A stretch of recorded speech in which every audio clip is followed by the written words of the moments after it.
The life of a doomer isn't one you'd want to live. He never builds a good friendship group. He's a lone wolf. He spends his time alone, inside, watching content. The life of a bloomer is much different. He has a fun, active lifestyle and he achieves goals with his brothers. He realizes the value of social connection, and because of this he lives the best life possible. Having friends is probably one of the biggest influences on your life quality. Even someone who's working a pretty shitty job, barely goes to the gym, as long as they've got really good friends, they probably live a better life than someone who's locked in but solo on the journey. Everyone wants good friends, but in this path, people tend to focus on themselves. The choices we make for ourselves feel like they're in our control, so we don't want to venture out of that and start involving other people in this process. However, I'm telling you now, that is the wrong way to go about it, and this should be absolutely prioritized as one of the highest things in your life. But it can feel awkward to try and actually go out and make friends, so here's a practical guide to meeting people and maintaining good friendships. It's a simple 6-step system, and if you like it, check out my mental health course. It's the first link in the description. Step 1. Develop yourself. Everything becomes easier when you're more developed as a person. People want to meet other people that are high value, so if you're social and funny and charismatic and you have good stories, it's going to be easier to do that. So the fundamental step for this and almost anything is just work on yourself. Go to the gym consistently, reduce your bad habits, try and stack up some achievements, live a life that you're actually proud of. You can skip this step altogether, but then you're going to meet people that are just of a lower quality. It's natural because you're a product of your environment. If you're not a high quality person, you're going to attract low quality people. When you get your money up, you can afford to take flights with your friends and make crazy memories by going on holidays. When you're all in good shape and you're confident, you can go out and meet people and meet girls, and it just works better altogether. So the first step is essentially increase your mental and physical health. Step 2 is life setup. Now with the people that you meet, it matters the environment that you're in. The town that I come from doesn't have many people, period, let alone people that I'd actually want to be friends with that are similar to me. Therefore, when I was in that environment, I wasn't really inspired to go out and meet loads of new people because they didn't benefit my life. It was night and day when I then moved to uni, and there's people from all over the world, from all walks of life. You get to mingle with loads of different types of people and figure out who you actually like and who you want to spend time with. So you need to be in a place where you have the option of all types of people, whether that's you moving to a bustling city or to a new country. If you're not in a good place, you're just going to find it extremely hard to meet people that are like-minded. And all of this stuff scales up the further you go in life. Like if you become really successful in business,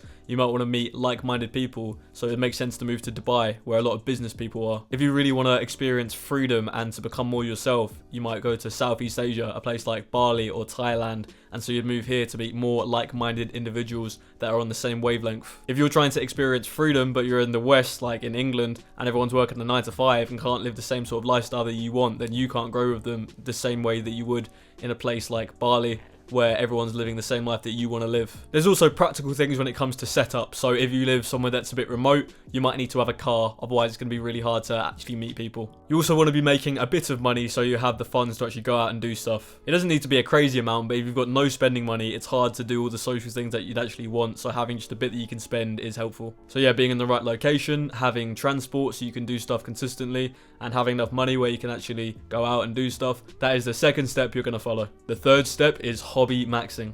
You meet people doing things that you enjoy, so you need to get into stuff and then do it often. If you're doing nothing with your life, how are you going to meet people? You want to do stuff that you genuinely enjoy and you could do alone, but is also social and a place where you can meet people. So you literally research something you want to get into, and as soon as possible you take action and start the thing. Now with this step, it's important not to overthink it, because you'll think, why would I want to do this, or I'm not into this yet. For example, if it's learning an instrument, you might think it's beyond your capability, when realistically you can learn anything that you put your mind to. You don't have the identity of a musician, which is why you're not going to pick up a guitar and start learning. But if you just change that belief and realize you can do whatever you want, start with stuff and see if you enjoy it. If you pick something up, you give it a genuine go for about a week or two and you actually don't enjoy it, then fair enough. But you have to give it that fair chance. If you keep doing this, eventually you're going to find something that you like, and that's the thing that you stick with. So start with a gym, because it's the number one thing that everyone needs to be doing. Then you can go to a run club or join a sports team. You can start learning a language and going to language exchanges. Get really into music by listening to loads of different artists, including smaller local ones, which you can see in concert and at gigs. And these hobbies don't have to be things that are just like learning, they can just be for enjoyment. I'm quite into survivalism, so outdoor camping,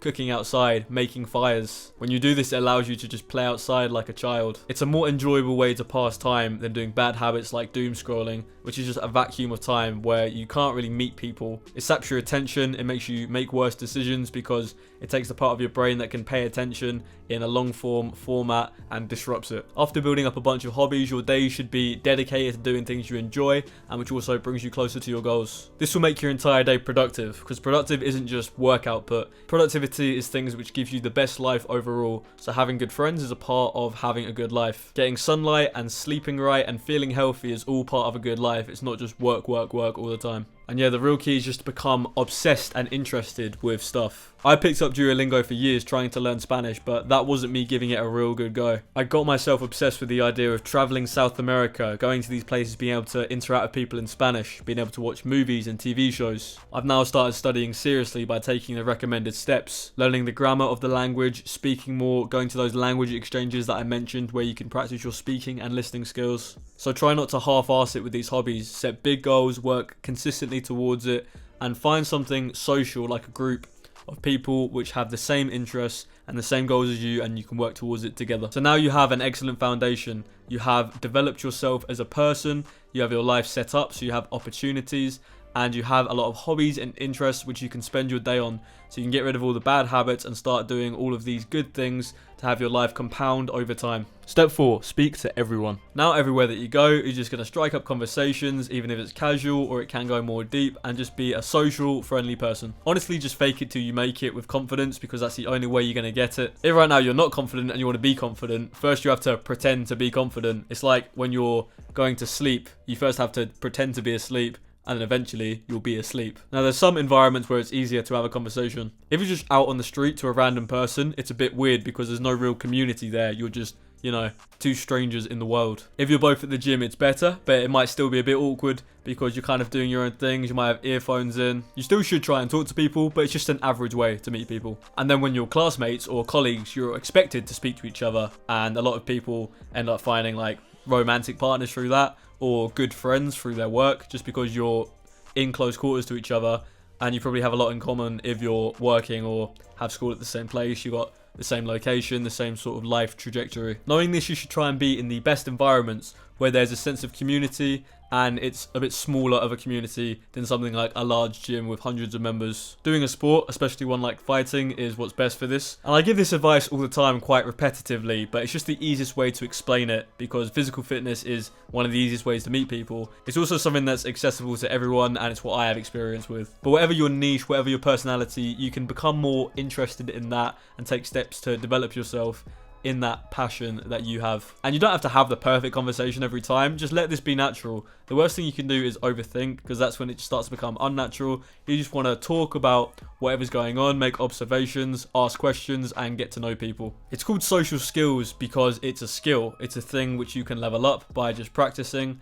And you can make yourself better by asking more interesting questions, being more funny, being more present. Have no expectations from conversations, just have fun, get to know people, see who you vibe with. It doesn't matter if you don't click with someone, because if you're going out meeting people all the time, talking to everyone, you're going to find people that you do like. And like I said, the more you grow your social skills by speaking to more people, the more likable you become over time. Step 5 is inviting people to events. This is where friendships actually get formed. You're going to take the people that you've met from certain locations and do stuff outside of that location. So there'll be a person at the MMA gym who's similar to you and you always talk to, and there's good conversation. You're going to invite them to do something based on mutual interest. So I'll make this easy. If you've met at an MMA gym, you can watch UFC. You can watch like an MMA show. You can just ask, do you want to catch the fight? It's been shown at this sports bar, and go to it together. It doesn't have to be an event from the same setting. It can just be anything that you guys have in common. If you've discussed you both like nature, or even just going out, you can just plan to do something together based on that. And you've got to think about the environment. So if you've met while you're traveling or you're both at uni, the assumption is you want to go out and experience stuff.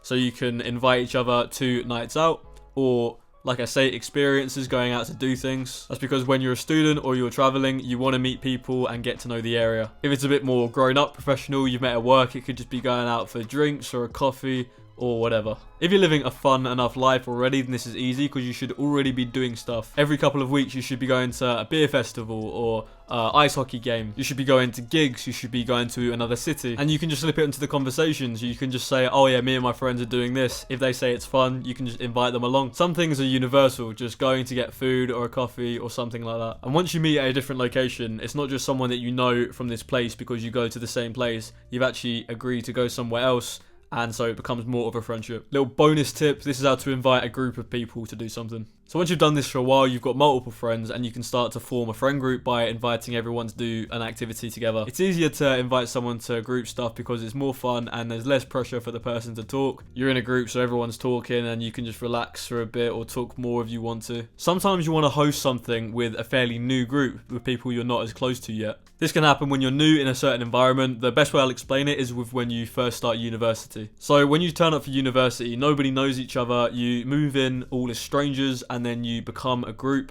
and you meet loads of people. But how do you actually get a group together? So you want to get one person that you're locked in with that you're going to go to an event together, absolutely. So in uni, this would be a housemate or ideally a group of housemates, or it could even be someone that you've messaged online and you've said, yes, we're definitely going to this thing. Maybe you buy tickets. So say it's one of the parties in Freshers Week. You just invite loads of people, say me and a bunch of people or me and a group of people are going to do this thing. If you're suggesting something fun and you're providing a group, then most people are going to love this. Of course, wherever you do this, some people won't come because they've got other obligations or they actually can't make it, but a decent amount of people, if you ask enough people, will turn up. You can do this for things that are universal, like going for drinks or going to a restaurant or watching some sports event. Just have one person that you're definitely going to do the thing with, invite as many people as you can, and then suddenly you've got a group. Even if one person turns up out of all the people you've invited, that's 3 people, which is still a group. The final step is to intertwine your lives. So time has passed, you've got to know the person, you spend a lot of time together, and you like them. Because you're both similar, it's now time for you to do stuff together, which will make them more enjoyable. So you guys could move in together, that way you just spend more time together, and you can do stuff like going shopping, which just makes the experience more enjoyable. Instead of just going with your earphones in, you'll be talking and laughing and doing it together. You just want as much of your lives to overlap as possible. The best friend imaginable would be a business partner, a gym partner,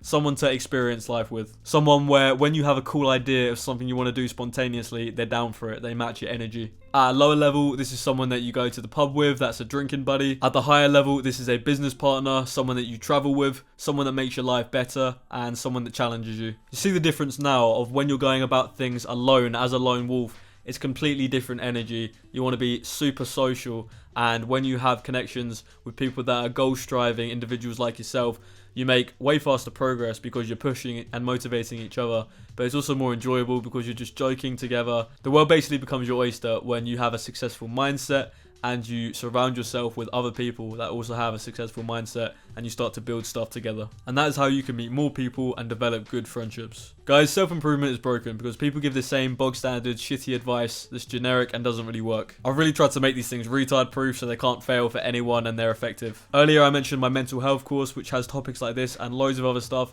which is important for us guys. If you like the content, I really think you'd benefit from investing in your mental health, the most important thing that you can invest in life. Thank you very much for watching, and I'll see you in the next one.